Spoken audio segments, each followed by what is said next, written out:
Penuntun Saat Teduh Sinode Gereja Kristen Jakarta, Kamis 22 Desember 2022. Anak Domba Allah, dari Wahyu 5 ayat 6-7. Maka aku melihat di tengah-tengah tahta dan keempat makhluk itu, dan di tengah-tengah tua-tua itu berdiri seekor anak domba seperti telah disembelih, bertanduk 7 dan bermata 7. Itulah ketujuh roh Allah yang diutus ke seluruh bumi. Lalu datanglah anak domba itu dan menerima gulungan kitab itu dari tangan dia yang duduk di atas tahta itu. Saudara, konsep teologi pengorbanan yang Allah tetapkan kepada orang Israel dalam perjanjian lama adalah bahwa yang dipersembahkan untuk menjadi kurban penghapus dosa yaitu anak domba. Mengapa demikian? Karena anak domba menggambarkan keberserahan, ketaatan, meski seringkali dianggap sangat lemah. Yang dianggap lemah justru taat penuh. Inilah yang digenapkan dalam diri Kristus Yesus yang disebut anak domba Allah. Dia dipandang lemah oleh dunia ini, namun justru berserah taat penuh kepada Allah. Dalam Live Application Study Bible dijelaskan bahwa ketika seorang dari tua-tua memanggil Rasul Yohanes untuk melihat kepada singa dari suku Yehuda itu, namun ketika dia melihat seekor anak domba. Anak domba itu adalah Kristus Yesus yang menjadi kurban sempurna untuk menebus dosa seluruh umat kepunyaan Allah.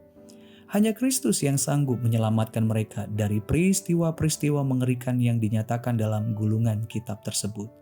Ini adalah keunikan peran Kristus yang disebut sebagai singa dari suku Yehuda yang memimpin pertempuran dalam mengalahkan kekuatan iblis, neraka, bukan dengan senjata perang ala dunia, melainkan dengan pengorbanan dirinya sendiri sebagai anak domba Allah. Rasul Yohanes mengatakan bahwa anak domba Allah itu terlihat jelas seperti telah disembelih. Artinya, letak kemenangan Kristus adalah pada pengorbanannya yang pernah diadili, disiksa, bahkan disalib demi penebusan tergenapi. Rasul Yohanes juga melihat anak domba Allah tersebut bertanduk 7 yang menggambarkan kekuatan dan kuasa sempurna.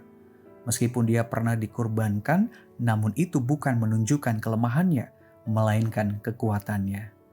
Selain itu, anak domba Allah bermata 7 yang disamakan dengan 7 pelita dan dengan roh yang satu, yaitu roh Allah.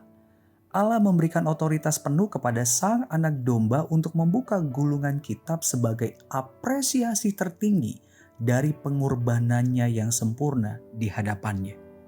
Saudara, betapa mengagumkan penebus kita, Yesus Kristus, yang menyatakan kekuatan, kuasa penebusannya justru melalui penyerahan diri dan ketaatannya yang sempurna kepada Allah melalui pengorbanannya di kayu salib.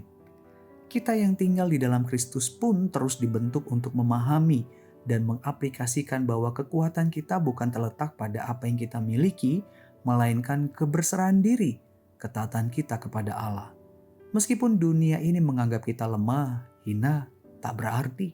Namun di dalam Kristus, Sang Anak Domba Allah, kita menjadi kuat, berarti, dan bernilai kekal. Saudara, jika singa dari Yehuda menunjukkan kekuatan, maka anak domba menunjukkan ketaatan. Keduanya adalah satu kesatuan yang ada di dalam Kristus Yesus. Kekuatannya ditunjukkan melalui ketaatannya sampai mati di kayu salib, demi penebusan, penyempurnaan bagi umat Allah tergenapi. Tuhan Yesus memberkati.